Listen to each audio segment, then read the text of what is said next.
नमस्कार मंडळी, तर परत आज मी तुमच्यासाठी एक अशी खास आवळ्यापासून रेसिपी घेऊन आलेली आहे। आज मी तुम्हाला आवळ्यापासून आवळा शॉट ही रेसिपी दाखवणार आहे। अतिशय बनवायला सोपी आहे आणि चवीलाही अप्रतिम आहे। जर तुम्ही रोज सकाळी हा आवळा शॉट सेवन केला तर तुमच्या आरोग्याच्या तक्रारी खूप साऱ्या कमी होतील। बनवायलाही खूप सोपं आहे आणि चवीलाही जबरदस्त लागते। तसेच कडवटपणा तुरटपणा काहीही जाणवत नाही। घरातील सर्वच मंडळींना ही ड्रिंक खूप आवडेल। तसेच लहान मोठ्या व्यक्तींना सुद्धा खूप फायदेशीर असा हा आवळा शॉट आहे। तर ही रेसिपी बघण्यासाठी व्हिडिओ संपूर्ण बघा।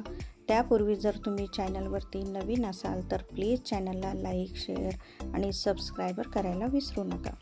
तर रेसिपीला सुरुवात करू। इथे बघा मी छान अशी हिरवी टपोरी आवळे घेतलेले आहेत। तर आवळे स्वच्छ धुवून घ्यायचे आहे।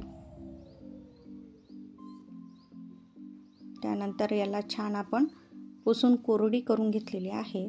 आता या सर्व आवळ्याचा आपण किस करून घेणार आहोत। तर किस हा कच्चाच आवळ्याचा करून घ्यायचा आहे, आपण शिजवून घेत नाहीये। आता इथे हा आवळ्याचा किस तयार झालेला आहे। तर या पद्धतीने मी सर्व आवळे छान असे किसून घेतलेले आहेत। तर तुम्ही बघू शकता।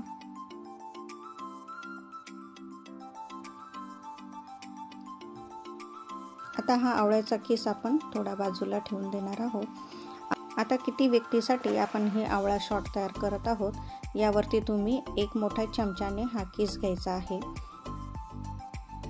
जर 3 व्यक्तीसाठी आवळा शॉट करणार असाल तर 3 चमचे किंवा 4 चमचे तुम्ही असं आवळ्याचा किस घेऊ शकता।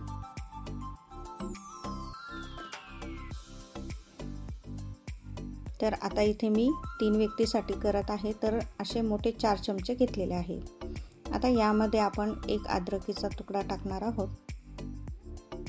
त्याबरोबर बडीशोप टाकलेली आहे 1 चमचा। त्यानंतर 4-5 मिरे टाकणार आहोत आणि तुळशीचे पानं सुद्धा टाकलेली आहेत। हे सुद्धा 5-6 घ्यायचे आहे। जर तुमच्याकडे पुदिन्याची पानं असेल तर ती सुद्धा तुम्ही यात टाकू शकता। आता यामध्ये आपण काळं मीठ टाकणार आहोत, ते अर्धा चमचा घेतलेला आहे।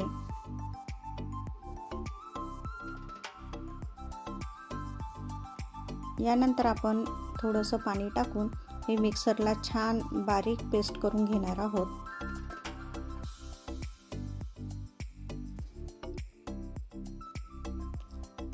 आता तुम्ही बघू शकता अशी छान याची बारीक पातळ पेस्ट झालेली आहे। तर गरज वाटली तर यामध्ये तुम्ही अजून सुद्धा पाणी टाकू शकता। आता यामध्ये आपलं साधं मीठ सुद्धा टाकायचं आहे चवीनुसार। त्यानंतर एक बाउल घ्यायचा आहे आणि हे सारण आपण एका चाळणीच्या साहाय्याने गाळून घेणार आहोत, म्हणजे आवळ्याचा चोथा सगळा वरती राहील आणि आपल्याला छानपैकी असा याचा रस मिळेल। तर तुम्ही बघू शकता चमच्याच्या साहाय्याने आपल्याला प्रेस करून पूर्ण आवळ्याचा रस निथळून घ्यायचा आहे।